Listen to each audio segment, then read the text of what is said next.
മത്തങ്ങ കൈ കിട്ടുവാണെങ്കിൽ ഉണ്ടല്ലോ ഇതുപോലൊരു കുഞ്ഞു കഷ്ണം മാത്രം മതി കേട്ടോ ചോറിൻ്റെ കൂടെ കഴിക്കാനായിട്ട് ഒരു അടിപൊളിയായിട്ടുള്ള അവിയൽ റെഡിയാക്കാം. എല്ലാവർക്കും മറ്റ്സ് ഫാമിലിയുടെ പുതിയ വീഡിയോയിലേക്ക് സ്വാഗതം. എല്ലാവരും സുഖമായിട്ടിരിക്കുന്നു വിശ്വസിക്കുന്നു. എന്നാൽ പിന്നെ നമുക്ക് നേരെ വീഡിയോയിലേക്ക് പോയാലോ. അത്യാവശ്യം ഒരു വലിയ മത്തങ്ങയാണ് കൊണ്ടുവന്നിട്ടുള്ളത്. സാധാരണ മത്തങ്ങ കിട്ടിയാൽ എരിശ്ശേരിയും ഓലനും ഒക്കെയാണ് ഉണ്ടാക്കാറ്. എന്നാൽ പിന്നെ ഇന്ന് ഇത്തിരി അവിയൽ ഉണ്ടാക്കാമെന്ന് വിചാരിച്ചു കേട്ടോ. അപ്പം നമുക്ക് ആദ്യം തന്നെ അതിന് വേണ്ടിയിട്ട് ഒരു ചെറിയ കഷ്ണം മത്തങ്ങയുടെ കഷ്ണം ഞാൻ എടുത്തിട്ടുണ്ട്. ഇതൊന്ന് ക്ലീൻ ചെയ്ത് തോലെല്ലാം ഒന്ന് കട്ട് ചെയ്തെടുത്ത് വെച്ചിട്ടുണ്ട്. എന്നിട്ട് നമുക്ക് ഇതൊന്ന് അവിയലിന് വേണ്ടിയിട്ട് കട്ട് ചെയ്യാം കേട്ടോ. നമ്മുടെ ഇഷ്ടമുള്ള ഷേപ്പിൽ കട്ട് ചെയ്യാം. പിന്നെ ഞാൻ സാധാരണ കട്ട് ചെയ്യുന്ന പോലെ തന്നെ നീളത്തിലാണ് കേട്ടോ കട്ട് ചെയ്തെടുത്തേക്കുന്നത്. അങ്ങനെ തന്നെ നമ്മൾ എല്ലാ മത്തങ്ങയും കട്ട് ചെയ്തെടുത്തിട്ടുണ്ട് കേട്ടോ. നല്ല രസമുണ്ടല്ലേ ഇങ്ങനെ കാണുമ്പോൾ. നമുക്ക് മാമ്പഴമൊക്കെ കട്ട് ചെയ്ത് വെച്ചേക്കുന്ന അതേ ഒരു ഫീലല്ലേ വരിക. അങ്ങനത്തെ മത്തങ്ങ എല്ലാം റെഡി ആയിട്ടുണ്ട്. ഇനി നമുക്ക് നേരെ ഇതിന് വേണ്ടിയിട്ട് ആദ്യം തന്നെ ഒരു അരപ്പ് തയ്യാറാക്കണം. അപ്പോൾ അതിന് വേണ്ടിയിട്ട് തേങ്ങയും മഞ്ഞൾപ്പൊടിയും മുളക് പൊടിയും കുഞ്ഞുള്ളിയും ജീരകവും എടുത്തിട്ടുണ്ട് കേട്ടോ. അപ്പം നമുക്കിതൊന്ന് മിക്സിയുടെ ജാറിലിട്ട് വെള്ളമൊന്നും ഇല്ലാണ്ട് ഇതുപോലെ ഒന്ന് അരച്ചെടുക്കാം. അപ്പോൾ ഇതാ നമ്മൾ മത്തങ്ങ അവിയൽ വെക്കാൻ വേണ്ടിയിട്ട് മൺചട്ടിയാണ് എടുത്തിട്ടുള്ളത്. മത്തങ്ങ വളരെ പെട്ടെന്ന് തന്നെ വെന്ത് കിട്ടും.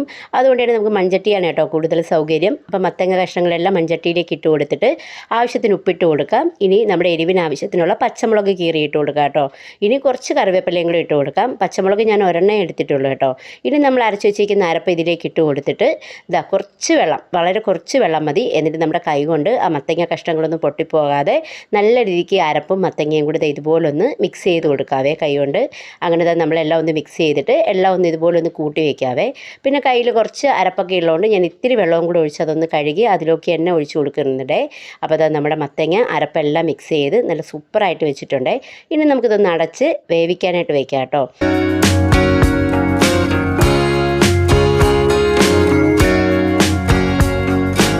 അങ്ങനത്തെ ഏകദേശം ഒരു 10 മിനിറ്റ് കൂടുതലായിട്ടുണ്ട്. നമ്മുടെ മത്തങ്ങയൊക്കെ ഒരുവിധം ഒന്ന് വെന്ത് നല്ല സ്മെല്ല് വരുന്നുണ്ട്. അപ്പം ഞാൻ ജസ്റ്റ് ഒന്ന് ഇളക്കി നോക്കുകയാണ്. ഇളക്കുമ്പോൾ നമ്മുടെ കഷ്ണങ്ങൾ അധികം ഉടഞ്ഞു പോവാതെ ഒന്ന് ശ്രദ്ധിക്കണം കേട്ടോ.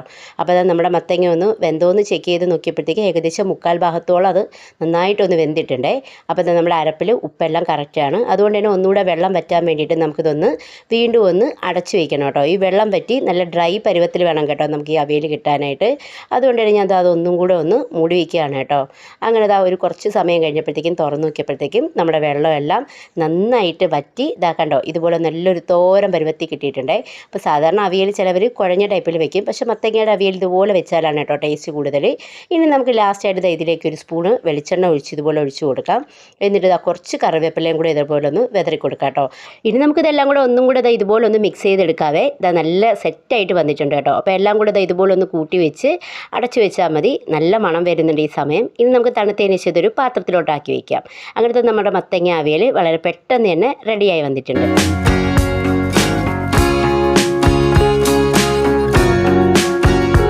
അപ്പോൾ എല്ലാവർക്കും ഇന്നത്തെ റെസിപ്പി വളരെയധികം ഇഷ്ടപ്പെട്ടെന്ന് വിചാരിക്കുന്നു. അപ്പോൾ നിങ്ങൾ എന്തായാലും ഒന്ന് ട്രൈ ചെയ്ത് നോക്കുക. നല്ല കിടിലൻ ടേസ്റ്റാണ് കേട്ടോ. അപ്പോൾ പുതിയ വീഡിയോ ആയിട്ട് വീണ്ടും കാണാം. അതുവരെ താങ്ക് യു.